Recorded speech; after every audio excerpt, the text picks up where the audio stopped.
Hello, everybody, and welcome to this episode of Mastering Midlife, How to Thrive When the World Asks the Most of You. I am your host, Mark Silverman. Today, I have my friend Brandon Green here.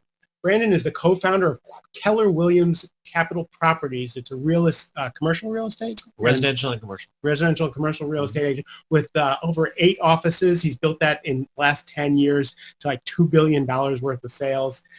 He's a keynote speaker and brings his brilliance to the world, and we're going to talk about some of this in a minute. He does impact investing, so he's invested in over 15 startups in the last 20 years, bringing them to over $6 billion. So the man knows what he's talking about. I asked Brandon to be on the podcast, one, because he's one of my heroes. I watch what he does. I watch how he moves through the world, and I'm just really impressed with the impact he makes in the world and on people. And also because I watched him move from running a really successful real estate business to the next chapter in his life. And we talk all the time on this podcast about how do we pivot from what we were doing to what we're going to do. And people are so terrified of letting the hands go of the shore. So we want to talk about that. So tell us your story. Like, how does this get started? Yeah. So thank you, first of all, for having me on the show. I really appreciate it. I've been following what you've been up to, so appreciate your contribution to the world and how this is coming together. So I got into real estate in 2001, actually, as an investor. And actually, I wasn't an investor. I was pretending to be an investor and bought a piece of real estate, flipped it, made some money, and I was like, this looks like something I'd be interested in. And ended up starting as a real estate salesperson for a few years and then launching a company, Keller Williams Capital Properties, with some partners in 2006. And really since 2006 to, we'll fast forward a bunch of stuff to 2018, for me, it was just head down, build the real estate enterprise, which has consisted of real estate brokerage, real estate sales, real estate development, title, and a variety of other auxiliary businesses. And that's been incredibly rewarding, though sometime around 2017, 2018, after a fair number of years in the business, having started in 2001, I started to wonder, is this what I want to continue to do? And I know that's kind of part of what we want to talk about today. And it's also like successful creative people, once they've conquered something, they're looking for what's next. I've always been that guy who's been looking for what's next, for sure, which is both a gift and a curse in some ways, because it's sort of this perpetual dissatisfaction engine that's actually propelling you forward, which is a little weird. Though this was different. This 2017, 2018 time frame was different than the other times when I was thinking about what was next and therefore launched another business or launched another office. This one had a different sensibility to it. It seemed a bit more existential, seemed a bit deeper. How do you know? How do you know the difference between the restlessness and something you really need to pay attention to? Well, I think for me, there were a couple things happening. Some were external and some were very much internal. So on the external front, one thing that I started to really notice even earlier than 2017 was the real estate business itself was under enormous pressure, or still is, to change and innovate. And the businesses that we had been involved in were starting to feel some of the impact of that, and we had to start thinking about, okay, what do we do going forward? So I'll give you a good tactical example. Real estate, for the most part, is a very brick and mortar business that is driven by profitability, and the more profit you make, the more successful you are. Pretty relatively simple formula. Well, in 2011, 12, 13, we started to see some new players that were venture capital-backed players that entered the marketplace. And by 2015, 2016, it started to be clear that the game was changing. No longer was it a profit-driven game, but some new players were coming to the marketplace. Profit was actually extraction on the way to creation of some sort of value proposition, and we're willing to deploy enormous amount of capital, lose tons and tons of money with no end in sight, and compete directly on the same dimension we are in the business. So that's like every other brick and mortar. Every other brick and mortar, right? Trying to fight Amazon or whoever comes in. Right. This isn't new. Like this fourth industrial revolution we've been hearing about, there's a lot of businesses that are struggling with that, and real estate has been front and center a lot of that too. Oh. So here locally in our businesses, we started to feel that. So there were these external dynamics pressing in, which made it clear that how we'd been doing business and how we'd been successful wasn't how we were going to be successful in the future. So what do you do with that? And then the other element of it for me was internal, which is, okay, you've been doing this now for 15 some, 20 some odd years. What's next? And I started to feel like I needed to give some serious thought and consideration of that. And to your question, like, how did I know this was different? I felt a degree of boredom that I had never felt before. Like, boredom just doesn't even register in my mind. It's not something I even think about as a word.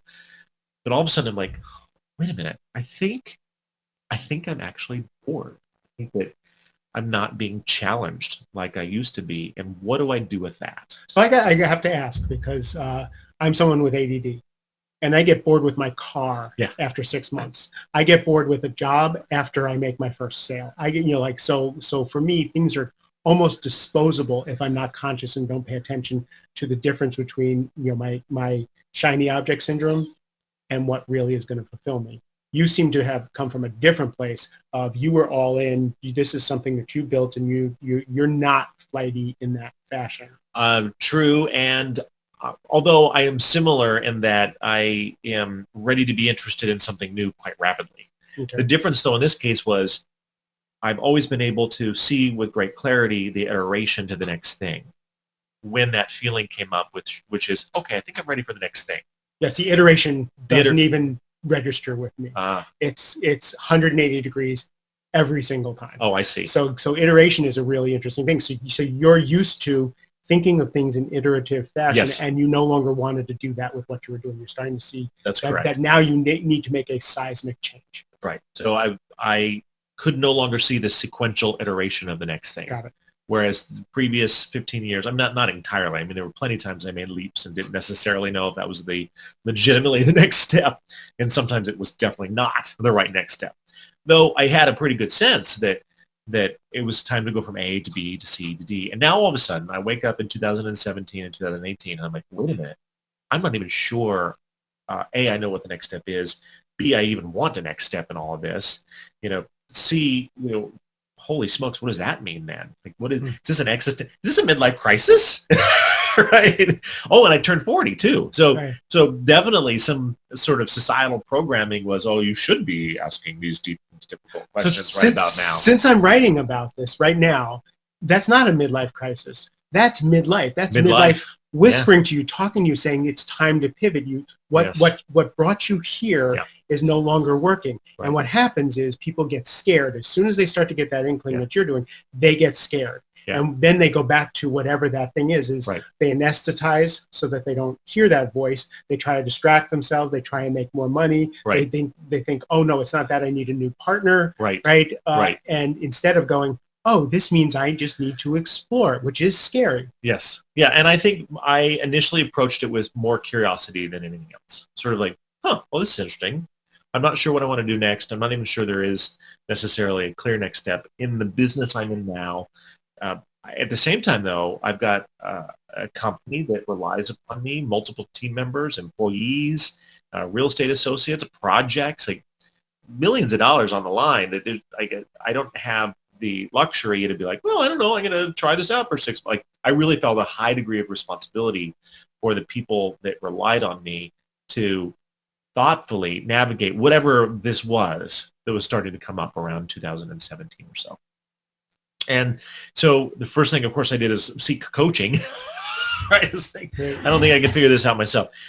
What that did lead to was a clear realization at some point, and it took probably a year for that to work through, which was that I actually wanted to make some changes, big changes, not sort of launch a new office change or change my role change, but no, I wanted to make some big changes, potentially even industry changes, and establish completely different forms of income and experiences and networks. And now what do you do, right?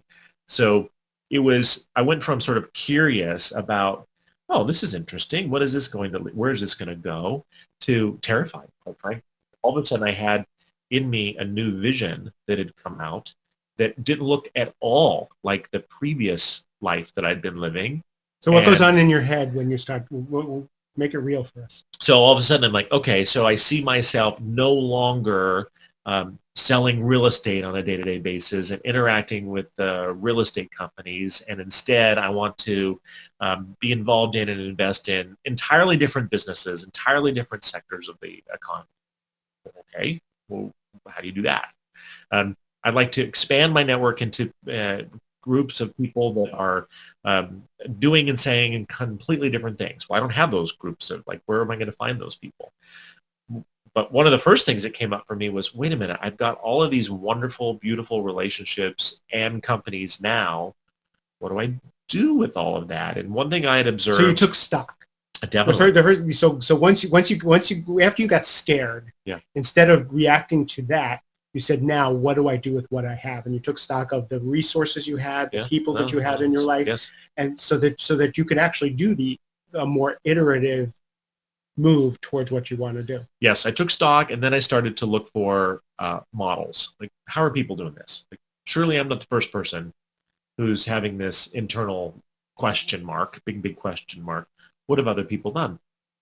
And I noticed more clearly that a lot of people seem to sort of just cut off everything in the past and pivot into something new. And that would be me. That's you. And so, I went from being a tech sales guy to, I got to go. Yeah. See you later. And now I'm in this office, right? Yeah. I paint my office and I put up a shingle and I'm a coach. Yeah. It's like, what? Whoops. Yeah. Yeah. And I got to pay my own health insurance. I didn't think of any of these things, as you're saying, is like a thoughtful change that wasn't my way. Right. And I understood why that was happening, because I could feel a big pull of my own to say, you know what? Done with that chapter. Let's move on. Hard stop, new start. Let's see what that looks like. Although I got sad thinking about that, because legitimately the people, take the business structures and the entity, put that aside for a minute. The people that I know and have been in business with, I genuinely really like. Right. And so I am contemplating what my next move would be and looking at some models which seem to be these abrupt change and pivots. One is it seemed sad to me to even try to do that. Second is it didn't seem actually very smart or strategic, given there's all of these other people that have been part of my life for the last 15, 20 years. While I didn't clearly know how they could play a role going forward, I had some faith and understanding that some of them probably would, and that in some ways I kind of owed them that opportunity as somebody that's been part of their life too. So all of this is happening, and believe me, it was happening in a variety of ways day to day. Like on Monday, I'd be super excited about my new change and the things that I'm doing, and then on Tuesday, totally terrified, like worried that I'm going to lose everything I have, that nothing's going to work, that people are going to be like, "What the hell are you doing?" But, this. And then Wednesday, I'd be mostly motivated again, and then Thursday, something would happen that would pull me back into the business, and it's not so bad actually. Like, this stuff is pretty good. I'll just push through for another 5 years and get to the next increment of performance in the business, which will turn on Y reward. I can do it. I can push through another 5 years. And by Friday, I'm like, no way in hell am I pushing through another 5 years. So it was like this day by day by day for months. So it sounds kind of smooth and nice now, but let me tell you that the oscillations in between were emotional and difficult, and I also, by the way, felt like I had very few people I could concite or share with, because a lot of people that interacted with me worked for me or were responsible to me, or I was responsible to them somehow. And I knew if I didn't have a little bit of this a bit sorted out, it could flow through with some negative consequences down into my life. And I didn't want to do that. Didn't want to disrupt other people. So it also felt alone for a while. Sure. As I was working through it. So how did you deal with the alone part? I don't know. That's a really good question. I think let's start with Christian. How did Christian? Christians used to you're going yes. along, because I know with my own partner, when I made we got together. I was a sales guy driving a sports car, right, and now I'm a coach. Like, what happened? Yeah. That's not what I signed up for. Right. Like, now you're like, oh yeah, no, I'm changing. I don't know what I'm going to be doing, but I'm changing. Well, I give Christian, my husband, a ton of credit, because he, from the very beginning, was very supportive of, honey, whatever you'd like to do, which was both freeing and frustrating. I'm like, well, can you give me some parameters around either be mad or really supportive? Exactly. But he's like, no, I can tell you're on a journey. Though he gave me the space that I needed, which was really, really helpful. I mean, I went on a lot of different trips of writing and thinking and walking through the desert, sort of trips, several days, and he gave me a lot of space to do that. So that was very important. He did, though, set a couple baseline things that are important in our relationship. That he was like, whatever you do, as long as we maintain these things. Right. The boundaries are really important. Yeah. So, he's like, my home is very important to me. I was like, yeah, it's me too. And we go on 3 amazing trips a year. So he's like, pretty much everything else is up for grabs, but those things need to remain in the core of the relationship. I like this. And I was like, okay, yeah, that makes sense. And also the travel had to be managed to some degree, way too often. So we sort of came up with a compromise around all that. And then he was supportive and let me kind of go. And then I did find a couple people that I could really share with confidentially, especially in the early days as I was working through how to do this. You don't want to scare, you don't want to disrupt. No. And I wasn't even sure what or if I was going to do anything, right? It's like, well, maybe this is just a 6-month period of time where I need to make a couple minor changes and things will smooth over and we'll be back on track again. And, a phase, if you will. So that's, I think, how I navigated the loneliness. Sure, and you got a coach. Phase. Absolutely. Why would you go and get a coach? I've always I have for 70-80% of my professional career had 1 or 2 personal and professional coaches working with me. And if anything, now is the time to have even more. It is. So I didn't even think, I think I should get a coach. It was, wow, this is difficult. I need to make sure I've got a variety of perspectives that are helping me work this out. And up to the coaching, actually, I was doing. Sure. So I had more time. So what was the coaching input what did it help you do? So after working, so let's consider this 3 phases. So all that is phase 1, this oscillation up and down, back and forth, reaching out to resources, feeling lonely, feeling energized, scared. Then after making some clear decisions about, yes, I'm ready to pivot, but not having any definition of what that meant. The next step for me is I had to get into sort of a neutral space. So the coaching, my friends and confidants helped me get into what I actually called the white space for a while. No man's land. No man's land. So I noticed that I have a tendency, and we just talked about this a little bit, to go from this to that, from this to that, from this to that, rather than from this to nothing before you go to that. And I knew, both from good coaching and then also just listening to my heart, I needed to create this white space. And so I actually told people I'm going on a listening tour. And that's exactly what I did. So I secured things back at the company. I made some critical hires to ensure that the viability of the enterprise was still there. Stayed involved until that transition was pretty secure. And then I literally went on a listening tour for 6 months, traveling all over the country. Also popped over to Europe and down into Mexico. I did a fair amount of speaking, I did a lot of writing, and I mostly did a lot of listening to myself, listening to what other people had to say, listening to other people's journeys, reflecting it back. And that whole time period was my work to get back to the white space and to neutral as much as possible. Wow. So what was it? It's funny because I talk a lot about how people do everything they can to avoid that white space. Our nervous systems are not used to, the pause, the white space, the quiet. And then what do you do once you're in that quiet? Because that's where the creation comes from. That's where that next inspiration is going to come from. So you got yourself quieted down. You got your nervous system used to not being the real estate guy, but not being something else yet. Yes. You're just Brandon. I'm just Brandon, and I'm tossing ideas out into the world about who I could be coming forward, but not attached to any of them. Now, that white space was a very interesting time in and of itself. I mean, the first couple months was like, woohoo! And I'm like, free! hey, I'm on a listening tour. And people are like, that sounds amazing. I think I want one too. I'm like, you do, you know. I did it for 3 years. I traveled the world, Right. like just doing coaching and, Yeah. working on myself. You know. And probably about 3 months into it, I said, okay, well, what are you going to do with this, right? And then the other part of me kicked back in. Like, okay, Brandon, cute, 90 days, have fun, but let's get some goals established. Let's figure out what we're going to actually do here. And so I did. I was like, okay, well, I got 30 more. No. I got 90 more days. And by the end of 90 days, I'm going to have my new identity. I'm going to have my new entity. I'm going to have a new vision, my new brand. Everything's going to be done, right? So fast forward another month or two, I realized I have more clarity now than I did at the beginning of this listening tour. And I have this self-imposed deadline of August 1st rapidly approaching, and I have no freaking clue of what I'm going to do. So I went from woohoo on vacation to setting some goals to terrified again, right, on the back half of the white space.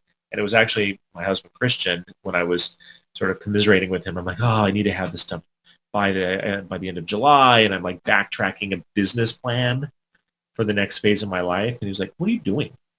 What is this deadline that you've set for? What is that? What's happening? And I realized nothing. I just sort of put a day out there, and it was completely constricting any creativity of what could come forth based on some deadline that I had set for no real reason. So after realizing I had done that, I decided to let go of the deadline and just let things materialize on their own timeline, which, if you know me, you know that is not an easy thing for me to do, because I like to control the outcome, and so I've been trained professionally, and you set goals and you achieve them by a certain, but to go the other direction and say, you know what, this isn't that. This work isn't that. It will happen when it happens, which sounds a bit airy-fairy to say, but that's the reality of it. When I let go of all of that and just sort of relaxed back into it miraculously, things started to materialize. Clarity started to form. Some of the creative ideas I had began to fall away, and others started to bubble to the surface. And I could start to see, almost like a third-party person looking at myself, how the map was starting to form going forward. And it was the white space and giving yourself, the time, yes, to be able to have that stuff materialize for you. Giving myself the time, setting my life up so that that would work, which I know, and I've talked to people about this, like, well, I don't have the luxury, and I would challenge that. I think that we bottle ourselves up into a certain subset of responsibilities and activities and obligations, and those are very, very real for us. At the heart of this work, though, is the upset of all of that, so that you can create something new, which means everything, particularly the things that are really critically important to you, have to be on the table. And if you're not willing to put that stuff on the table, then I'm not sure how you fully make these pivots or authentically or legitimately make these pivots, because it's such deep personal work. There was a conversation with Steve Chandler, my coach at the time. He was helping me coach me so I could move iteratively, because my decision was I was going to become a coach after I put $2 million in the bank. Now I was getting divorced, so my ex was getting so I really was and I was a startup guy, so I figured I could do an IPO or here and get the money in the bank and then become a coach. And it was Steve Chandler who fired me as a client, and he said, I can't coach someone who hates their job every single day and isn't willing to risk for their dream.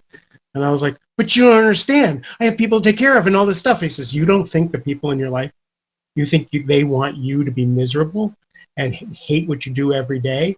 And I'm like, yes, they do. They like the money. And then I went and talked to my ex-wife, and I talked to my mother who I was supporting, and they were all like, no, please, we trust you. Go do what you need to do. And it was, and I made that leap. Yeah. I mean, for me, what I ultimately had to put on the line was my identity.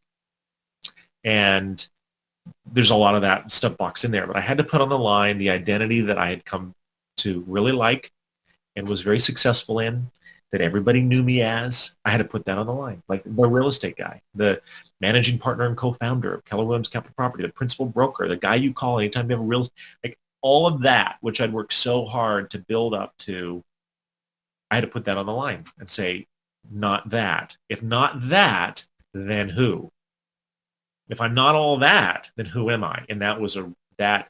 And I'm talking in past tense as if this is all full, sort of. It's not. Like I was going to ask. So who are you today, it is an ongoing process. But to make it easier to listen to, we'll say So I had to think about who is that, and the reality is I had no answer for that. And it was weird because I was like, but I've done so much good work on myself. How do I not have the answer to this question when actually posed? Who are you? What do you really want to do with your life?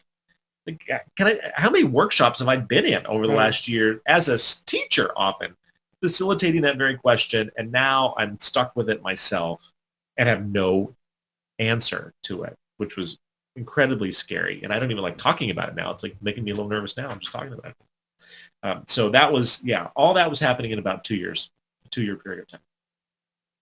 So where have you come to? I'm not going to ask you who you are.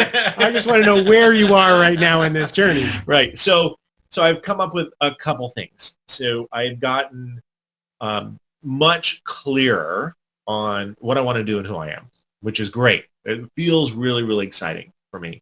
And I've also gotten clear on how to pivot the personal and professional brand identity that I have into something new. And the way I've gone about that is, let's talk about the last one first because it's a little easier to digest.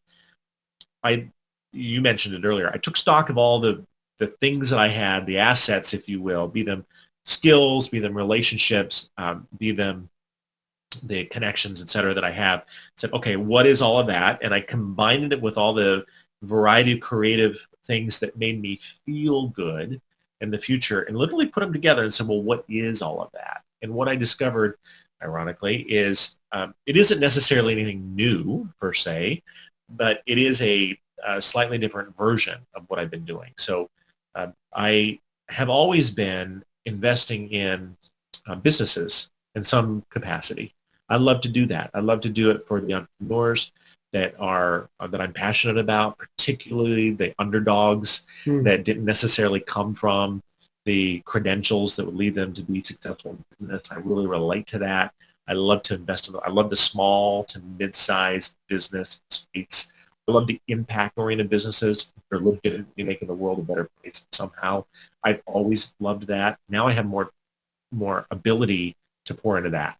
So I'm like, great. Well, what is it? That's an investor. That's investing in a portfolio of businesses that match this criteria. And so can I pour more fuel on that fire? So there's definitely that. The other thing that I saw more clearly as I went into the white space is I have always been a generator of opportunities for myself and for other people, just as sort of a natural outgrowth of my skills and personality. The way I do that is usually through speaking and teaching. Been doing it for years. It's like, well, I can elevate that and not leave everything I've done behind, but build on that and continue to expand it. So I'm now starting to do more keynotes and more speaking opportunities outside of real estate in other places, but I'm still doing it in real estate too. So that's a critical part. So what do you talk about in your keynotes? So I've got 3 keynotes I'm working on right now. That I'm delivering right now. One is leadership during a time of great change and innovation. Just really pulling on my experiences in business that is evolving so quickly, the 4th industrial revolution and the impact that's having. How, as a leader, do you lead a company when everything around you seems to be at stake? The models are changing. The margins are compressing. You're managing different generations of people from baby boomers to millennials. What do you do with that? So that's a real big keynote that I've got that's really interesting. And that's every company because every company's feeling it. Absolutely. Absolutely. The second one is particularly to salespeople, which sticks right to my heart, right? Salespeople. Salespeople are often the front line of that because they are directly directed to drive revenue with a customer who wants a lot more for a lot less. How in the world do you do that? And you may even have a competitor now who's in your direct arena who has an entirely different margin profile. Like it was mentioned before, you may be competing like us brick and mortar real estate people are with people who have no mandate to make a profit. So what do you do with that as a salesperson? And how do you stay motivated? I've gone against that many times. Yeah. It's frightening. It's frightening. We It's will hard. give you this for free. Yeah. How do you argue with that? How do you argue with that? But you need to make a commission, or you need to make a sale, you need to make a margin, you need to make a living. So as a salesperson, how do you stay motivated? How do you stay on top of your game? How do you compete in that dimension? You can't offer the same stuff. You've got to do it in a way. The keynote that's directly towards the salesperson. The third one is really the personal journey of how do you build a life that you love? How do you work through both the sort of the entrepreneurial box that you can get in, which is this perpetual, I want something more than I have now, which diminishes your appreciation for what you have now, which squashes the happiness that you have, which causes you to perpetually want for more. Like you get in this little trap. At some point you start to say, is this all worth it? And how do you then build on your professional success and still build a life where you're happy?